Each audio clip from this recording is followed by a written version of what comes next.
Well, a blessed good morning to all of you under the sound of my voice. Welcome again to Moments of Inspiration with your friend Minister Rick coming to you from a sunshiny Hatchet Bay, Lutheran in the Bahamas. What another good day to be alive.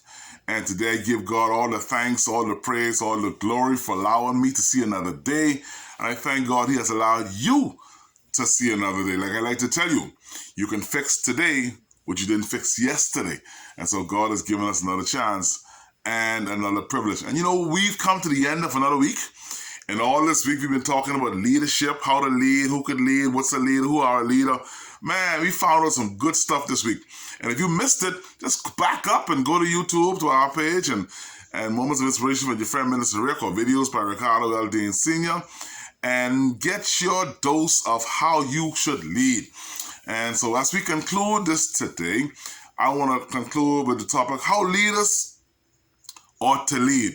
Yeah, how we as leaders should be leading. And when I point fingers at me first. How we should be leading, how us leaders should be leading. And I got two quotes from Miles Monroe today. I've been following Miles Monroe all week. And his first quote says, "The actions of men are the best interpreters of their thoughts."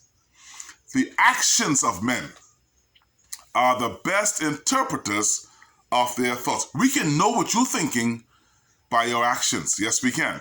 And the second one says, "As I grow older, I pay less attention to what men say. I just watch what they do." And that old quote that says, "Action speaks louder than words." So listen to me. You can say what you feel like saying. We watching what you do. Yes. 1 Corinthians 11:1 says, "Be followers of me, even as I also am of Christ."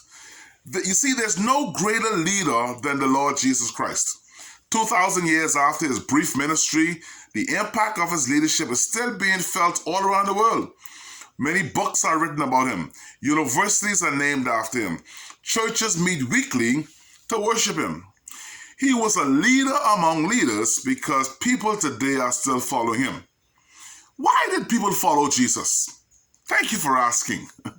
Matthew 4:25 says, and there followed him great multitudes of people from Galilee, from Decapolis, from Jerusalem, from Judea, and from beyond the Jordan. People followed Jesus because he was a good leader. Are they following you? That's the question you have to answer today. So Jesus was followed, or they followed Jesus for 5 good reasons. 1, he had a clear identification as to who he was. Who are you? And what you believe is an indication as to how people will follow you. But if you're wishy-washy, you don't know who you are, you don't know what you believe, trust me, ain't nobody following you. Number 2, Jesus conquered temptation. Remember, in the wilderness for 40 days? He conquered the temptation of Satan. And Jesus was tempted, and so shall you and me. Number 3, illumination is the reason why they follow Jesus. Remember the saying, the people that walked in darkness have seen a great light? Jesus was the light of the world. And so people followed him because they saw his light. Jesus had a confident direction. You know what I mean? He said to the disciples, "Follow me, and I will make you fishers of men." Why should people follow you if they don't know what direction you're taking them in? Or if they don't know the purpose as to why you're following him? And then fifthly, Jesus had compassion. I got about 7, 8, 9 questions for us today. How are you leading people? Yeah, you, leader. And whatever place you find yourself in. Father, community, government leader, church leader, pastor. How are you leading people? Do they see you? Do you visit them? Do they hear from you? Do you call them? Do you encourage them to call you? Are you listening to them? Are you helping to solve their problems? Are they following you? Are you being a good example for them?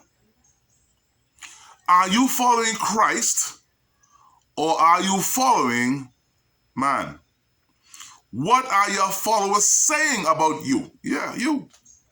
Mr. Leader? And then what efforts are you making to lead like Christ led? Listen to me this morning.